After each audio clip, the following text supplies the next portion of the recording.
ഞങ്ങൾ കുട്ടനാട്ടുകാരുടെ വെള്ളത്തിന്റെ ദുരിതവും ഒക്കെ നിങ്ങൾ കേട്ട് കാണുമല്ലോ.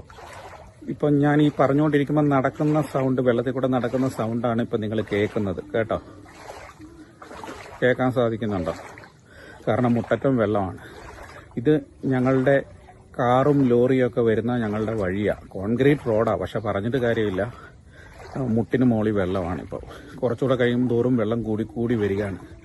എന്താ ചെയ്യുക, ഞങ്ങളൊക്കെ ആകെ പെട്ടിരിക്കുകയാണ്. എന്നെ സംബന്ധിച്ച് എനിക്ക് ഏറ്റവും കൂടുതൽ വിഷമം എന്നാന്ന് ചോദിച്ചാൽ, പ്രായമുള്ള മാതാപിതാക്കളുണ്ട്. 85 വയസ്സുള്ള അച്ചാച്ചിയും അമ്മച്ചിയൊക്കെ ഉണ്ട്. അവരെയും കൊണ്ടുള്ള ഇനിയിപ്പം ഇവിടുന്ന് കയറിപ്പോകാതെ മാർഗമില്ല. കുട്ടനാട്ടിൽ നിന്നും പുറത്തോട്ട്, അതായത് എവിടോട്ടേലും ചങ്ങനാശ്ശേരിയിലോ അല്ലെങ്കിൽ കോട്ടയത്തോ ഒക്കെ പോകാതെ ഒരു മാർഗ്ഗമില്ല. അപ്പോൾ ആ ഒരവസ്ഥയിലാണ്. അപ്പോൾ അവിടെ എവിടെയെങ്കിലും പോയി ബന്ധുക്കളുടെ വീട്ടിലൊക്കെ അഭയം തേടണം, അല്ലെങ്കിൽ വേറെ ഒരു രക്ഷയില്ല. കാരണം വെള്ളം പൊങ്ങി വന്നു കഴിഞ്ഞാൽ പ്രായമുള്ള ഇവരെ കൊണ്ട് നമ്മൾ എന്ത് ചെയ്യും? ഇതൊക്കെയാണ് ഞങ്ങളുടെ അവസ്ഥ. കൃഷി മുഴുവൻ നശിച്ച്, വീട്ടിലെ ഫർണിച്ചറൊക്കെ വെള്ളം കയറി, ഞങ്ങളുടെ വീട്ടിലെ എല്ലാം വെള്ളം കയറി ഇനിയിപ്പോൾ അതെല്ലാം നശിക്കും. മേടിച്ചിട്ട ഫർണിച്ചർ മുഴുവൻ പോവും എല്ലാം. അതുപോലെ മേടിച്ചു വെച്ച ഫ്രൂട്ട്സ് തൈയൊക്കെ, ഒരു തൈക്കൊക്കെ 800 രൂപയൊക്കെ. അങ്ങനത്തെ എല്ലാ പ്ലാവും മാവും പിന്നെ അങ്ങനത്തെ ഒക്കെയുള്ള തൈകൾ, അവക്കാട, അങ്ങനെയുള്ള ഒരുപാട് സംഭവങ്ങളുണ്ട്. അതെല്ലാം നശിക്കുകയാണ്.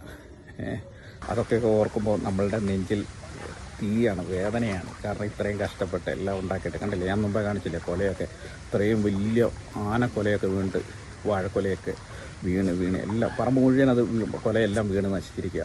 പിന്നെ കുരുമുളക് ഉണ്ടായിരുന്ന എല്ലാം പോയി. കാരണം ഇതിൻ്റെയൊക്കെ ചുവട്ടിലോട്ട് ശകലം വെള്ളം വന്നാൽ മതി, എല്ലാം പോവും. അതുപോലെ തന്നെ വാഴ, തെങ്ങ്, കമുങ്ങ്, അതുപോലെയൊക്കെ ഉള്ള ഇതൊക്കെ എന്ന് പറഞ്ഞാൽ കുറച്ച് ദിവസം കുറച്ച് നേരം ഇങ്ങനെ നിന്ന് കഴിയുമ്പോൾ അതെല്ലാം കൂടെ നശിക്കുകയാണ്, ചീഞ്ഞു പോവുകയാണ്.